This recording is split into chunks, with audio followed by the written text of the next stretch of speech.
The soup was cold by the time I finally sat down to eat it. That detail shouldn't matter.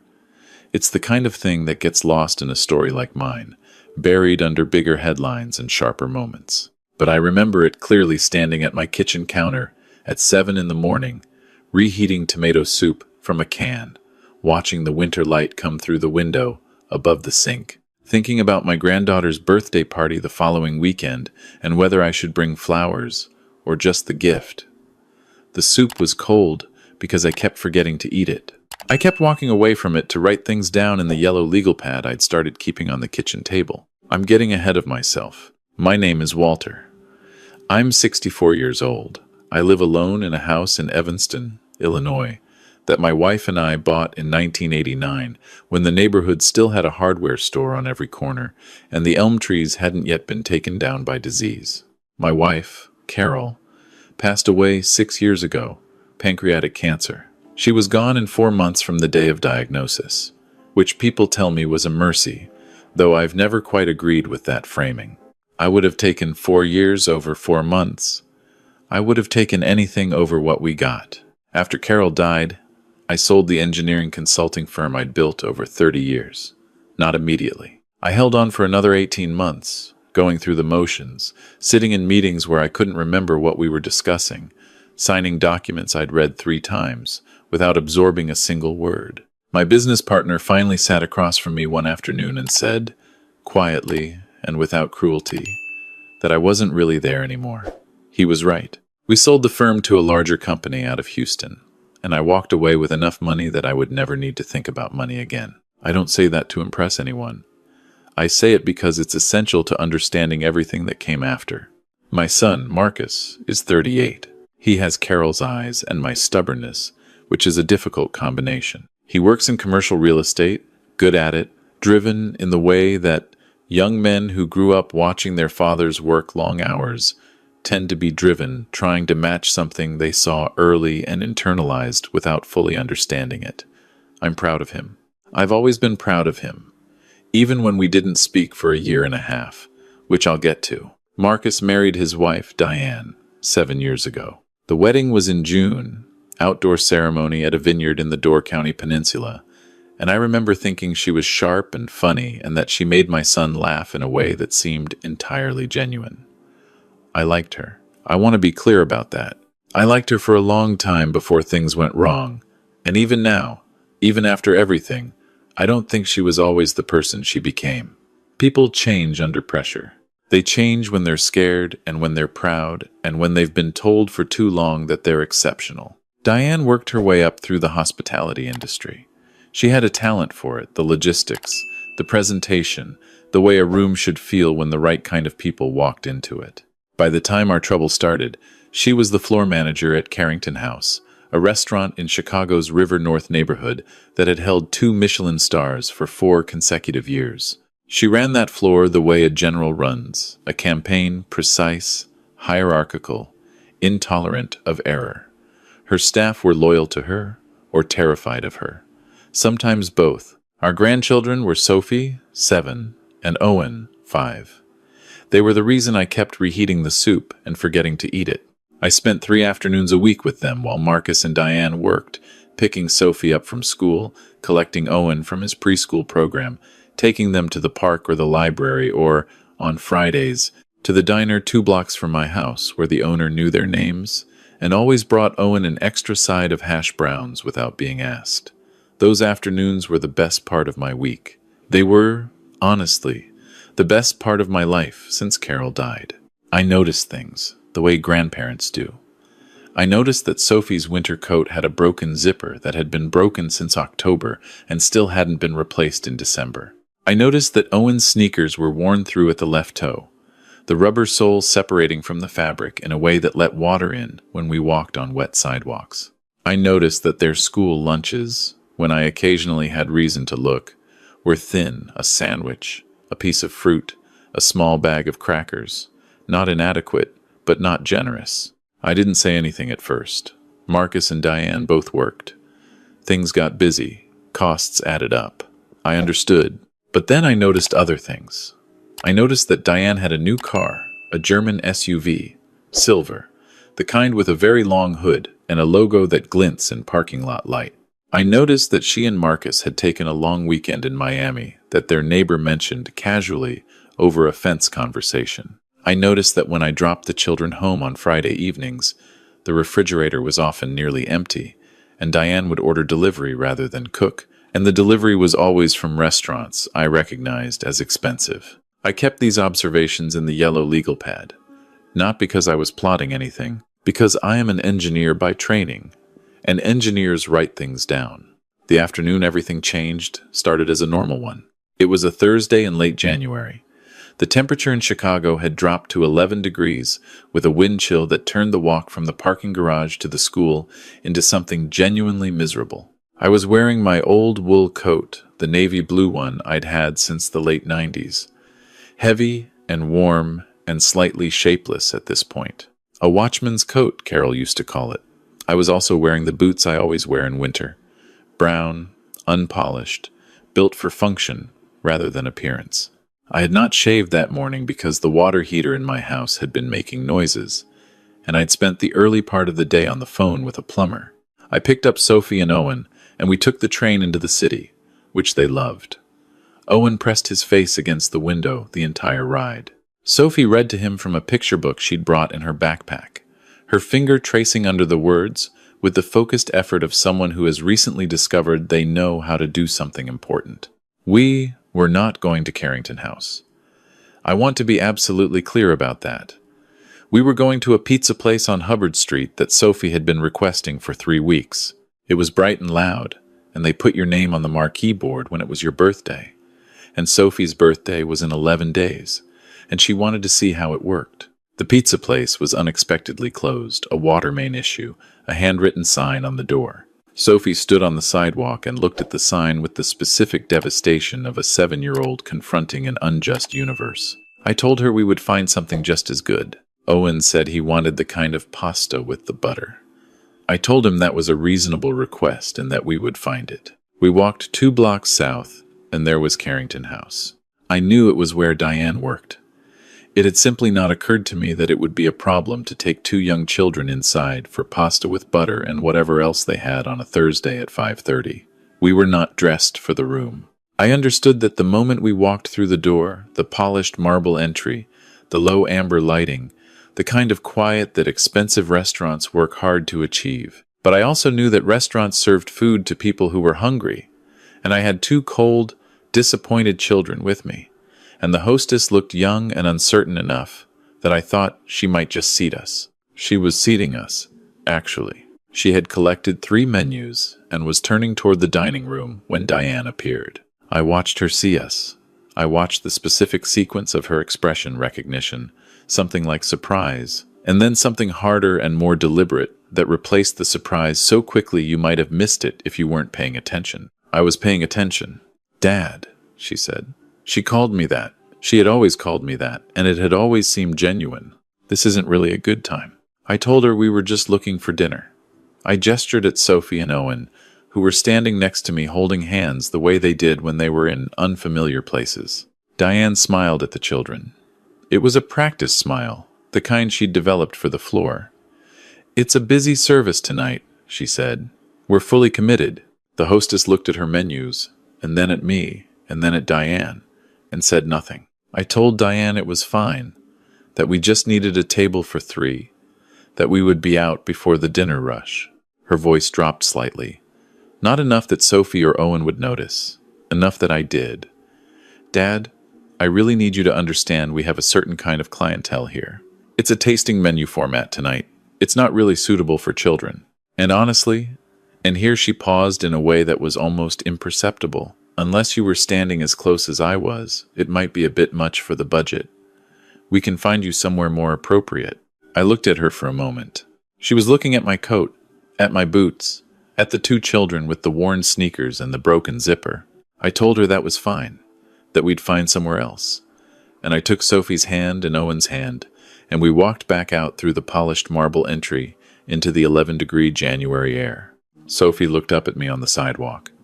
She said, "Is Mommy busy?" I told her yes. I told her Mommy was very busy tonight and that we were going to find the best pasta in Chicago instead. Owen said he still wanted the butter kind. I told him that was exactly what we were going to find. I found them pasta 4 blocks away at a family Italian place with red checked tablecloths and a basket of bread that arrived without being asked. Owen ate until he was silent with contentment. Sophie got her name on a small chalkboard near the register because I asked the owner if they did birthday recognitions, and he said they didn't but made an exception. She looked at her name in colored chalk and was satisfied. I drove them home. I reheated the soup I'd left on the counter that morning. I sat at the kitchen table with the yellow legal pad, and I wrote down what had happened, and then I turned back through the previous pages, and I read everything I'd written over the past 4 months. I called my accountant the next morning. Not because of what Diane had said about the budget. I had not been offended on my own behalf. Not exactly. I called because of what I'd seen when I looked at Sophie's coat and Owen's sneakers while standing in that polished marble entry. I had seen them through Diane's eyes for just a moment, and what I'd seen there was not inconvenience or poor timing. What I'd seen was assessment. She had looked at her own children and calculated the impression they made. My accountant, a careful woman named Patricia who had worked with me since 1997, helped me understand several things over the following 3 weeks. She helped me understand that Marcus's salary was sufficient. She helped me understand that the household credit card statements, which Marcus had given me access to several years ago during a tax complication and never revoked, told a story of spending that did not align with broken zippers and worn-through sneakers. She helped me understand that the amounts attributed to Diane's work, wardrobe, personal care, and what appeared to be a personal account separate from the household account were not trivial. I want to be precise. I was not looking for a reason to condemn my daughter-in-law. I was looking for an explanation for the gap between what I'd observed and what I'd assumed, because in my experience, gaps that large have explanations, and the explanations matter. Patricia helped me understand the explanation. I sat with it for 2 weeks before I did anything else. During those 2 weeks, I bought Sophie a new winter coat. Purple, because she'd mentioned in October that she wanted a purple coat. I bought Owen new sneakers. I bought them quietly, as gifts, and I told Marcus they were early birthday presents. Marcus thanked me and didn't ask questions. He was not, I think, aware of everything that Patricia had shown me. That was its own kind of revelation. I also made a phone call to a man named Richard Hale. Richard and I had met in 1994 at a conference in Atlanta. We were both there for a real estate finance seminar that turned out to be less useful than advertised, and we'd ended up spending 2 evenings in the hotel bar talking about everything else. We'd stayed in loose contact for 30 years. Richard had gone into the hospitality business in the early 2000s and had done extremely well. He owned, among other things, the holding company that operated Carrington House. I had known this for several years. It had never seemed relevant before. Richard answered on the second ring and said my name like a man genuinely glad to hear it. We talked for 40 minutes, first about general things, and then I told him what I was thinking, and he listened without interrupting, and when I was done, he was quiet for a moment, and then he said, "Walter, I think you should come in for dinner." I told him I'd been turned away at the door. He said, "Not this time." What Richard and I discussed was not revenge.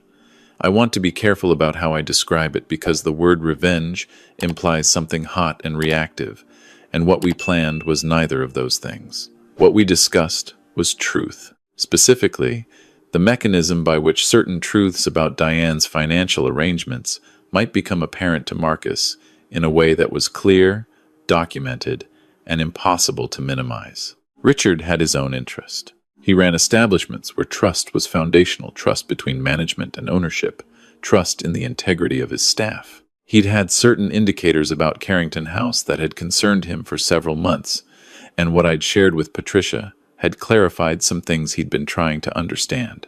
We agreed on a Saturday evening, 3 weeks out. Richard would arrange for a reservation under my name. He would be present at the restaurant himself, which he occasionally was in his capacity as a general oversight visit, not unusual, not alarming. He would not announce himself in advance. I told Marcus I'd like to take him and Diane to dinner, a belated holiday celebration since we hadn't managed one in December. Marcus said that sounded great. He seemed genuinely pleased. He mentioned that he'd been hoping we'd spend some time together, the three of us, that things had felt scattered lately. I said yes. That was exactly what I thought, too. I wore a jacket and tie. I had not worn a jacket and tie to dinner since Carol's last birthday, which she'd spent in the hospital, and which I'd dressed for anyway because she'd always appreciated the effort. The jacket was charcoal gray, the tie was a muted burgundy, and I'd had both for 20 years, so I was under no illusion that I cut a particularly fashionable figure. But I was clean, and my boots were polished, the same brown boots, but polished, and when I looked in the hallway mirror before leaving the house, I thought I looked like what I was, a 64-year-old man who had decided to wear a tie. I drove myself. Marcus and Diane were meeting me there. I arrived at Carrington House at 7:15. The same hostess was at the stand. She looked at me with a recognition that seemed uncertain. The face was familiar, but the context had shifted. I gave her my name. She found the reservation immediately. A table for 3, window side, the kind of placement that signaled a favored guest. The hostess led me to the table. I sat down and ordered a glass of water and looked out the window at the river, black and cold in the February dark, the bridge lights reflecting in broken patterns on the surface. I heard Diane before I saw her. Not her voice, her footsteps on the floor. The specific clip of her heels that I'd heard dozens of times on the tile of her own kitchen. I turned, and she was coming from the back of the restaurant toward the hostess stand, and her expression when she saw me, already seated at the window table, went through that same sequence I'd watched in January. Recognition, surprise, and then something else. But this time the something else was different. This time there was a calculation in it that I had not seen before, or perhaps had not been positioned to see. She recovered quickly. She was very good at recovering quickly. "Dad," she said, "you're early." I told her Marcus had texted to say he'd be 10 minutes behind. She nodded and sat across from me, and a server appeared immediately with the wine list, and she waved him toward me with the ease of someone who was accustomed to directing service rather than receiving it. We sat in a not uncomfortable silence for a moment. I told her that Owen had been asking about the pasta with butter, that he'd been talking about the Italian restaurant with the red check tablecloths and wondering if they could go back. She said that sounded fun. I told her that Sophie had been wearing her new purple coat to school, and that 3 of her classmates had told her it was beautiful, and that Sophie had reported this information at dinner with the careful composure of a person trying not to seem as pleased as she was. Diane smiled. It was a real smile, I thought. Whatever else was true, she loved her children. I had never doubted that. Marcus arrived at 7:22, windblown and apologetic, kissing Diane on the cheek and shaking my hand and asking if I'd looked at the menu yet. We ordered. The food was extraordinary, 3 courses of the kind of cooking that makes you understand why someone would give their professional life to it. We talked about Sophie's school play and Owen's obsession with a particular documentary about deep-sea fish and the real estate project Marcus was managing on the near west side. It was, I realized, the most comfortable dinner the 3 of us had had in years, and that made what came next harder, not easier. Richard appeared at our table at 9 to 10. He came from the direction of the kitchen, which was where he'd been for the last hour conducting the operational review his company did quarterly at each property. He was 61, trim, white-haired, wearing a suit that fit him the way expensive suits fit people who wear them often. He saw me, and his face did what the faces of old friends do, the particular brightness of genuine, uncomplicated pleasure. "Walter Marsh," he said. "It's been too long." I stood and we shook hands, and then he looked at Marcus and at Diane, and I introduced them. Marcus extended his hand warmly. Diane's expression had gone very still. I said, "Richard owns the group that operates this restaurant." Richard said something modest and accurate about the ownership structure. Then he looked at Diane and said, in the even, measured tone of a man who had been in difficult conversations his entire professional life, "Miss Calloway Diane, I believe we have some things to discuss. I've asked our regional HR director to join us. If you're available, I'd appreciate a few minutes in the private dining room." Marcus looked at Diane. Diane looked at Richard. Then, for just a moment, she looked at me. I did not look away. What happened in the private dining room, I wasn't present for. What I know from Marcus, who sat with me at the window table while it happened, and from Richard, who gave me a full account the following week. Over the preceding 3 weeks, Richard's team had conducted an internal audit of Carrington House's expense accounts, vendor relationships, and staff scheduling records. What Patricia had helped me see in the household finances had pointed towards something specific, a pattern of charges that ran through the restaurant's supplier network, small enough to evade casual notice, consistent enough to be unmistakable under scrutiny. A private catering arrangement billed to the restaurant, but delivered to personal addresses. Staffing costs for hours that didn't correspond to the schedule. The kind of thing that required access, authority, and the confidence of someone who believed she was the most watchful person in the room. Richard's HR director presented Diane with the documentation. Richard sat across from her and asked her to explain the discrepancies. He told me later that she was composed for longer than he expected she was, in all things, composed for longer than most people expected. But the documentation was thorough, and there were several items that she could not explain, and eventually the composure gave way to something else. She did not confess immediately. She did not confess that night at all, but she did not deny in a way that could be sustained either. Marcus was quiet at our table for a long time after the HR director came out and asked to speak with him. I didn't push him. I refilled both our water glasses from the pitcher the server had left. The restaurant had quieted to its late evening register, the deep booth conversations, the drift of low music, the occasional sound of a glass. Finally, Marcus said, "How long have you known?" I told him the rough timeline. The observations, the yellow legal pad, the call to Patricia. He said, "Why didn't you tell me?" I told him I needed to understand it fully before I said anything, that I needed documentation, not suspicion, that I'd seen what happened when families divided over accusations rather than evidence. He was quiet again. He said, "The kids' shoes." I said yes. He closed his eyes for a moment. When he opened them, he looked like someone who had been carrying a weight he hadn't known was there, and had set it down, and was not yet sure what to do with his hands. He said, "I kept telling myself it was just how things were, that we were stretched, that it would get better when the project wrapped." I told him that was a reasonable thing to believe when you trusted someone. He looked out the window at the river. He said, "Sophie asked me last week why Grandpa buys her nicer things than we do." I said that sounded like Sophie. He almost smiled. She said it very matter-of-factly, like she was just doing a survey. We sat there while the restaurant moved around us. At some point, the server brought a small dessert that no one had ordered, chocolate, delicate. The kind of thing that appears when a restaurant is trying to express something without language. Diane and Marcus did not separate that night.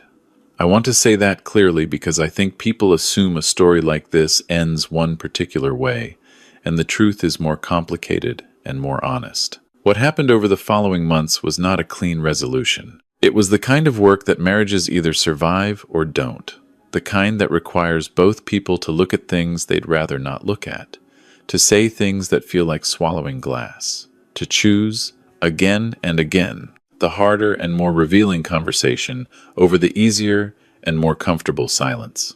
Marcus got them into counseling within 2 weeks. A therapist in Lincoln Park, who specialized in exactly this kind of fracture, the specific damage done when financial deception and family trust collapse simultaneously. I know this because Marcus told me, and because he asked me, carefully, to stay patient. I told him patience was not a problem. Diane resigned from Carrington House. Richard's team reached an arrangement that I was not party to restitution, confidentiality, the mechanics of accountability that look different when a company decides on resolution rather than prosecution. I don't know the exact terms. I know they were not trivial. I also know, because Richard told me with a certain quiet satisfaction, that the regional manager, who had been ignoring the indicators for 14 months, was also asked to find other opportunities. Carrington House got a new floor manager, and Richard told me the first quarter under the new management was the cleanest operationally that the property had seen in 3 years. The following months were not easy ones. Marcus and Diane had hard conversations. Some of them happened at my kitchen table. which I had not expected, but which I accommodated because the table was there and the coffee was hot, and sometimes people need a neutral room. Diane said things to me one evening in March that I think cost her something real to say. She said she didn't know when she had started thinking the rules didn't apply to her. She said she'd spent so long managing the image of the restaurant, the presentation, the calibration, the careful maintenance of a certain impression that she'd lost the ability to see herself from the outside. She said she was sorry for what she'd said in January. Not sorry in the way people say it when they want to end a conversation, but sorry in the way that means they've looked at something directly and it changed the shape of what they understood. I told her that I believed her. I told her that I had not done what I did to hurt her or to humiliate her. I told her I had done it because my grandchildren's shoes had water coming in through the soles, and because I'd spent 30 years building something and then watched it get small and then watched my wife die. And the only thing that still felt like it mattered was those two kids taking the train into the city and pressing their faces against the window. She didn't say anything for a moment. Then she said, "She talks about you constantly, you know, Sophie. She tells Owen things about you like you're a character in one of her books." I told her I considered that a very high honor. By May, Sophie had a new coat blue this time, her choice, with yellow buttons that she informed me were the good kind of yellow, not the bad kind. Owen had new sneakers and also a rain jacket with dinosaurs on it that I had not purchased, but which he wore to show me with the solemnity of someone displaying significant new armor. I went to Sophie's school play, where she played a tree, a large tree, she specified, not a small one with a commitment to stillness that I found both impressive and characteristic. Marcus sat next to me in the auditorium, and at one point, during a particularly intense scene involving the small tree and a stage wind machine, he leaned over and said quietly, "Dad, thank you." And I said, "You're welcome." And neither of us said anything else, because the tree was entering an important moment and demanded our attention. I still have the yellow legal pad. I don't add to it anymore. I keep it in the kitchen drawer under the dish towels, next to the notepad where I write grocery lists and the small calendar I use to track the afternoons with Sophie and Owen. Sometimes when I'm looking for the grocery list, I'll pull it out by accident and see a page of my own handwriting, the careful notations of a man who was paying attention, and I'll put it back. Carol would have handled the whole thing differently. She would have seen it sooner, named it more directly, and found a way to address it that would have looked like conversation from the outside and felt like surgery from the inside. She had a capacity for confronting difficult things with grace that I've spent decades attempting to emulate and never quite managed. But I did what I could with the tools I had. Patience, documentation, and a phone call to an old friend in the right business. The soup is usually hot now when I eat it. I remember to come back for it. Last Friday I picked up Sophie and Owen from school, and we took the train into the city, and Owen pressed his face against the window, and Sophie read to him, and we went to the Italian place with the red checked tablecloths. Owen got the pasta with butter and ate until he was silent. Sophie told the owner it was not her birthday, but that she would be turning 8 in 7 weeks, and was it possible to go ahead and put her name on the board now? The owner looked at me. I shrugged. He wrote her name in purple chalk, because she told him that was the correct color, and she stood in front of it for a long time, with the expression of someone reading something very important, and then she turned around, satisfied, ready for whatever came next. So was I.